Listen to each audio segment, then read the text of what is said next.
So, welcome back everyone. Thank you very much for watching this video, guys. I hope you all are good today. So, this is the another interesting video from my end. Actually, I'm going to deliver one very important topic here. So, this topic is related to uh, the RDS proxy actually. The importance of RDS proxy, where the RDS proxy sits in, what are the RDS proxies, features, and what problem it solves. So this is going to be a very important topic. So to to fully understand this topic, so please I would like to mention over here. So please watch this video till then. We will discuss few useful you know things regarding the RDS proxy actually. So before we start this session, I would like to highlight one point over here.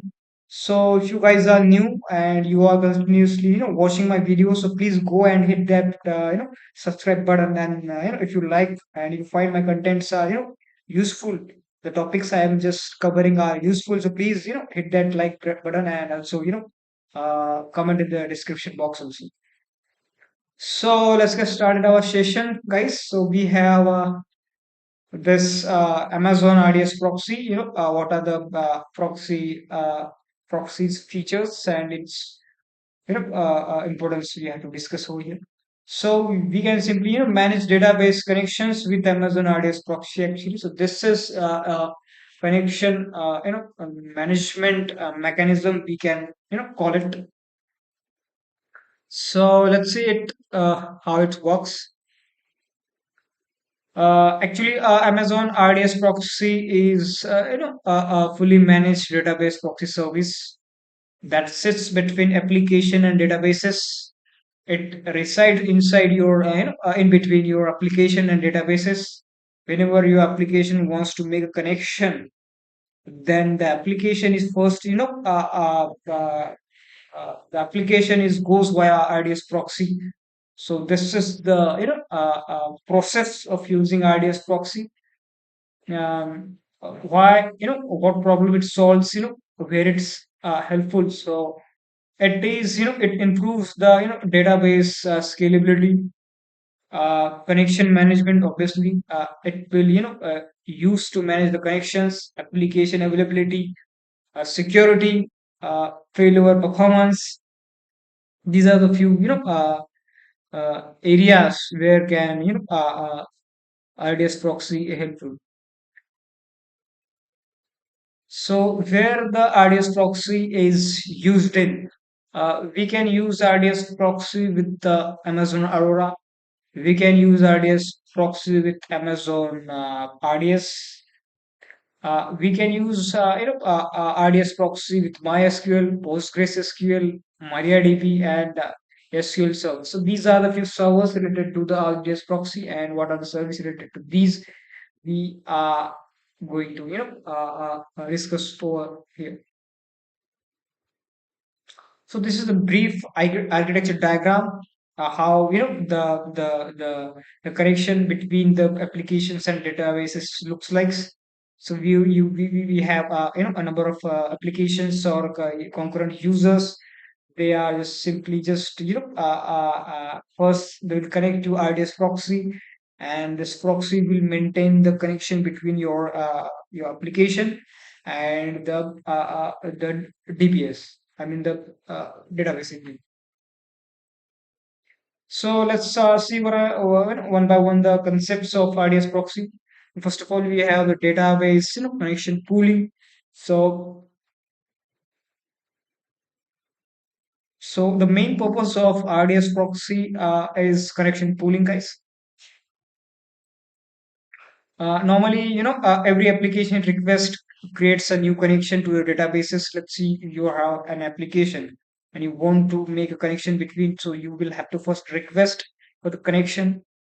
And too many connections can definitely overload the DB instance actually. If the database is handling many connection, definitely the CPUs will go high, the RAM goes high, the resources will overutilized due to the many connections, and and that will definitely make your database instance or DB not reachable or overused.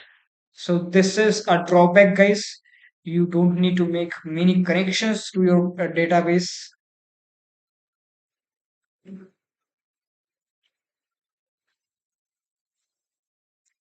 Okay.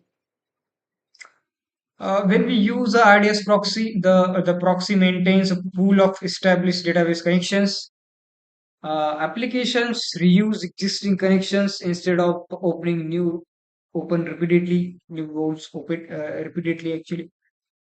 Some of the benefits of using RDS proxies, these are reduces database CPU and memory usage, improves scalability, prevent connection storms, better performance for serverless apps like AWS Lambda as its request connectivity whenever it executed. So these are the few benefits of using RDS proxy, guys.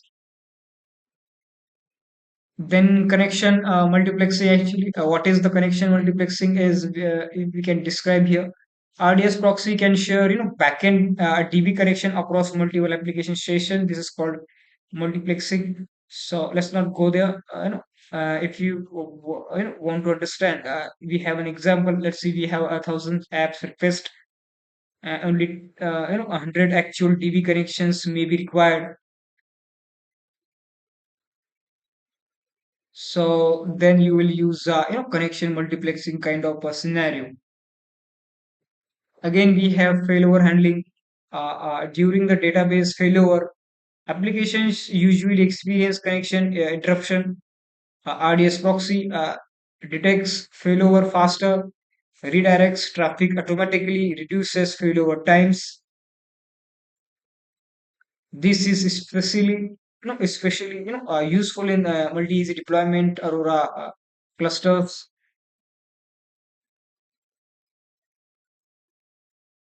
Failover handling is very the essential feature in the multi deployments. Whenever your standby or replica DB is failed, so definitely you have to keep the connections up and running. So this is a failover handling mechanism. RDS proxy definitely improves the security because RDS proxy integrates with IAM authentication, AM, AWS, secrets manager.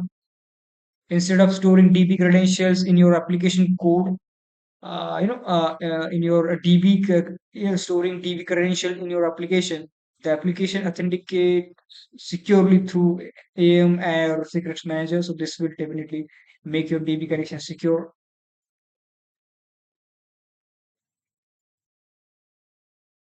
Important IDS proxy terminology. A proxy, it manages intermediary service between application and database. We have already discussed. Type groups,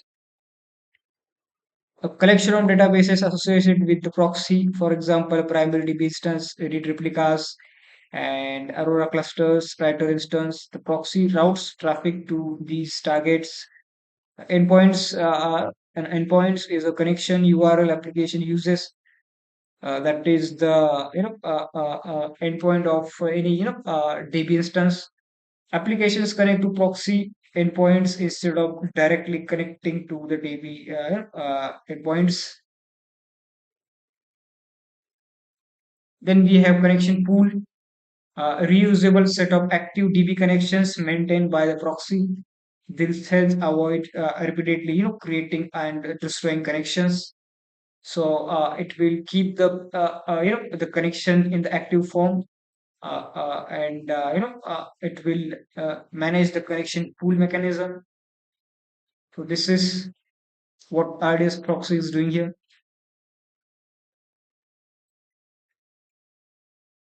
Uh,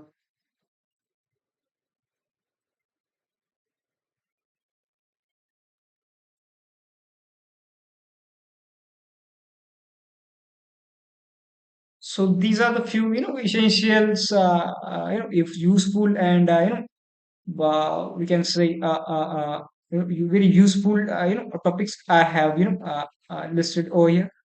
So I'll update this file in the GitHub, so there you can go and download the this file and use it.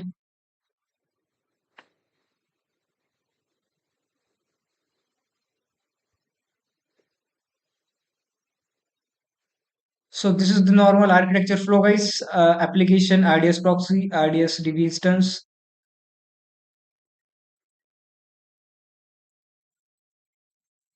So another important line to be considered is the application communicates only with the proxy, while the proxy manages the actual DB connection. So this is the a scenario. Your connection between your proxy may be lost, but connection between your proxy to DB instance may be still in the we can say in the active state actually. So RDS proxy to DB connection, let's say you have 100 connection, it will definitely make keep the 100 connection. But in order to if you have the number of applications that thousands of connections, they can definitely reach out to RDS proxy, because RDS proxy is built for taking many connections and keeping the desired number of connection to your databases. So this is the useful scenario of using RDS proxy.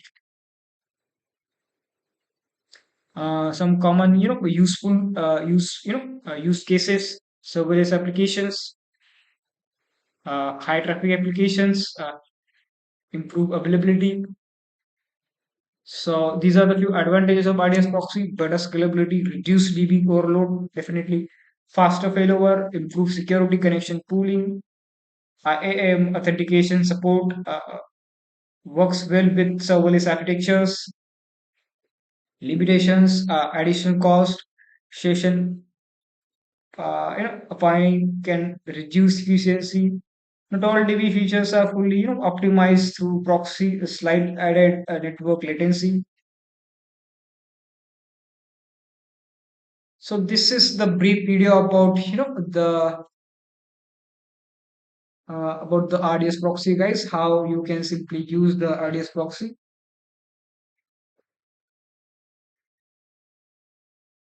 So